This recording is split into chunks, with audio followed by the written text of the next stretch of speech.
মহান আল্লাহ পাক রব্বুল আলামিন আমাদের এই জীবন, আমাদের এই দেহ দুইটা অংশ দিয়ে সাজাইছেন।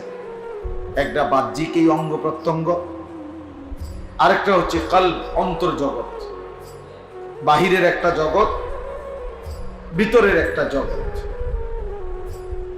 আল্লাহ তাআলা কোরআনুল কারীমের মধ্যে বাহিরের এই জগৎটাকেও সুন্দর করতে, পবিত্র রাখতে বলছেন। আল্লাহ তাআলা অন্তর জগৎটাকেও, ভিতরটাকেও পবিত্র রাখতে বলছে, পবিত্র রাখতে বলছে। এজন্য বাহ্যিক পবিত্রতা, তাহারত, এটা যেমন জরুরি, আভ্যন্তরীণ পবিত্রতা, ভেতরের মন্দ চরিত্র দূর করে নিজের মধ্যে উত্তম চরিত্র আনয়ন করা, এটাও জরুরি, এটাও ফরজে আইন, এটাও বাধ্যতামূলক। নামাজ যেমন বাধ্যতামূলক, অন্তরকে গুনাহ থেকে পবিত্র রাখা, অন্তরকে মন্দ স্বভাব থেকে পবিত্র রাখার চেষ্টা করা, এটাও ফরজ, এটাও বাধ্যতামূলক।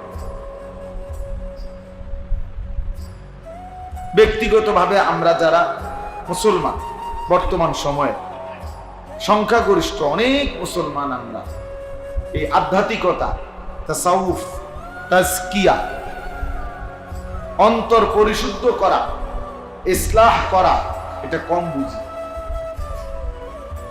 বুঝি কম।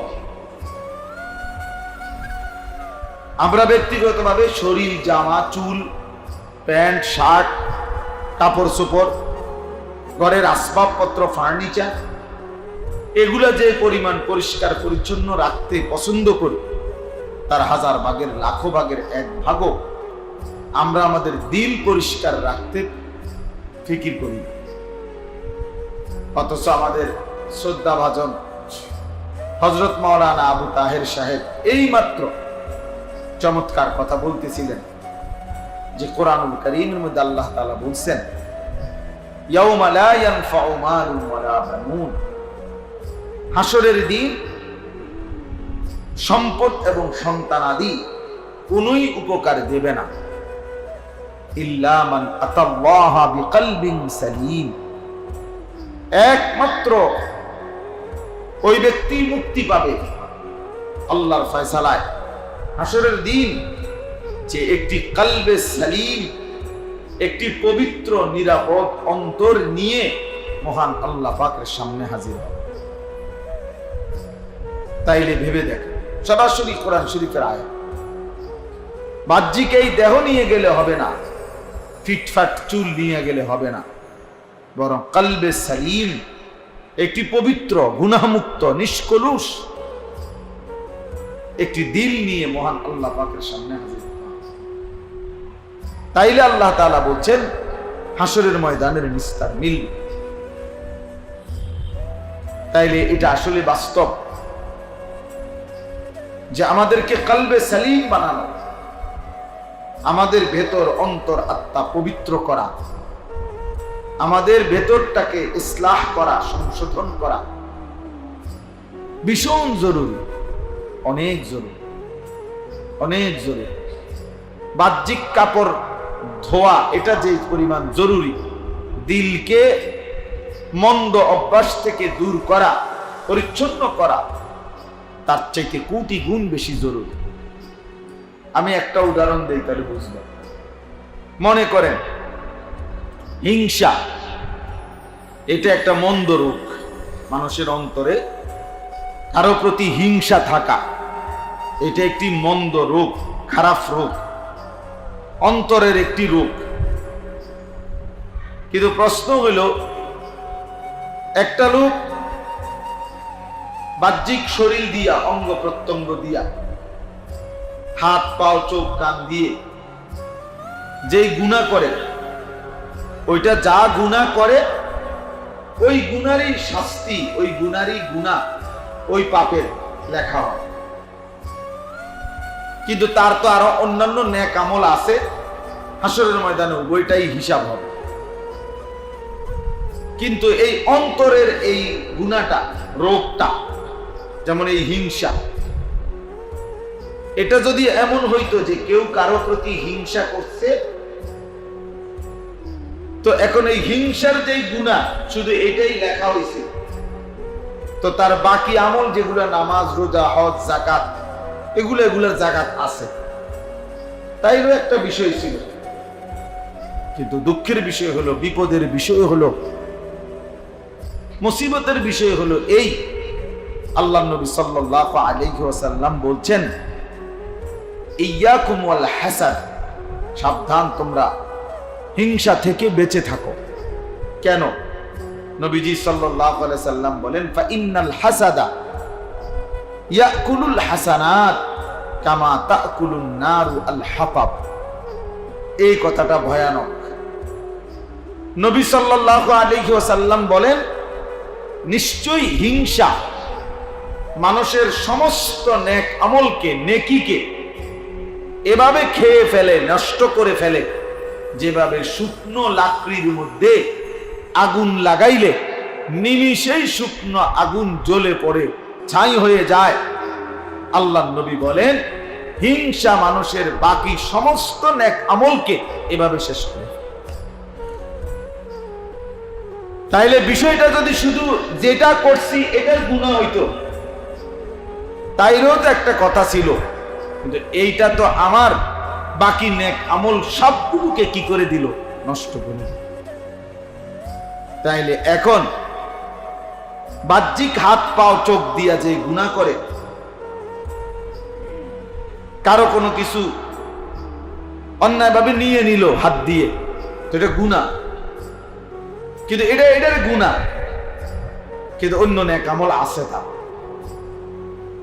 কিন্তু হিংসা করলো দিল দিয়া, তো এটা শুধু হিংসার গুনাহ লেখা হবে এটা না, বরং এটা তার বাকি নেক আমলগুলোকেও খেয়ে ফেলবে, নষ্ট করে ফেলবে, বরবাদ করে ফেলবে। এই জন্য বাহ্যিক অঙ্গ প্রত্যঙ্গের যেই রোগ মানে গুনাহ, এগুলোর থেকে যেরকম বিরত থাকা, তার চাইতে 100 গুণ, 1000 গুণ, লক্ষ গুণ অন্তরের মধ্যে যেই রোগ, তার থেকে বিরত থাকা, তার থেকে বিরত থাকা। এই জন্য আমরা এই ইসলাহি মাহফিল, ব্যক্তিগতভাবে আপনারা জানেন দেবিদ্দার এই দারুল উলুম মাদ্রাসায় প্রতি বছর মধ্যমাকৃতিতে বাহিরে একটা বার্ষিক মাহফিল হয়। আমিও আলহামদুলিল্লাহ বশির ব্যক্তিগতভাবে যেহেতু আমার অনেক মহব্বত করে, এই সুবাদে সবসময় আমাদের সাথে থাকে, ফলে বিগত কয়েক বছর ধরেই আমরা এই বার্ষিক মাহফিলে আসার চেষ্টা করি এবং এসেছি আলহামদুলিল্লাহ। এরপরেও পৃথকভাবে, আলাদাভাবে আবার আজকের এই ছোট্ট ইসলাহি মজলিস, তাহলে এটার আর কি দরকার? এটা কি? এটা হলো মূলত মানুষের অন্তর রোগের যে চিকিৎসা, আমাদের অন্তরের ভিতরে, দিলের ভিতরে বিধ্বংসী, জীবন বিধ্বংসী, আখিরাত বিধ্বংসী, সমস্ত আমল বিনষ্টকারী অনেক মন্দ স্বভাব আছে। এই মন্দ স্বভাবগুলোর ইসলাহ, সংশোধন করার জন্য একটি আলাদা প্রোগ্রাম, আলাদা মজলিস, আলাদা একটা ফিকিরের নাম ইসলাহি মজলিস। এই জন্য ইসলাহে মানে সংশোধন করা। কি সংশোধন করা? কি বিল্ডিং ঠিক করা, না ফ্রিজ নষ্ট হয়ে গেছে এটা ঠিক করা, না চেয়ার ভেঙে গেছে এটা ঠিক করা? সংশোধন করা মানে একটা কিছু তো ঠিক করা। তো এই ঠিক করাটা এগুলো না, বরং আত্মসংশোধন, দিল সংশোধন করা, কলিজা সংশোধন করা, কলব সংশোধন করা, কলব সংশোধন, ইসলাহে কলব, ইসলাহে নফস, এটাই আত্মশুদ্ধি, এটাই ইসলাহি মাহফিলের মূল মর্ম, মূল ফিকির। আমাদের সমাজের অনেক মানুষ, আমিও আপনিও, অসংখ্য মন্দ স্বভাব আমাদের ভেতরে আছে, অন্তরের রোগ, কিন্তু আমরা এগুলারে পাত্তাও দেই না, তেমন কিছু মনেও করি না। কিন্তু এটা বহুত বড় ক্ষতিকারক, বহুত বড় ক্ষতিকারক, বহুত বড় ক্ষতিকারক।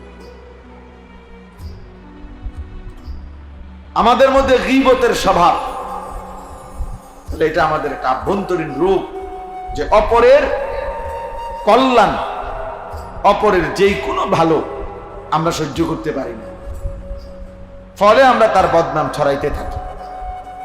তাহলে আমার মধ্যে তো এই মানসিকতা চেঞ্জ হওয়া উচিত। আমি যদি অপরের কল্যাণই না ভাবি, তো এটা কেমন আখলাক হইল, কেমন গুণ হইল? এরকম অসংখ্য মন্দ স্বভাব আমাদের দিলের মধ্যে আছে।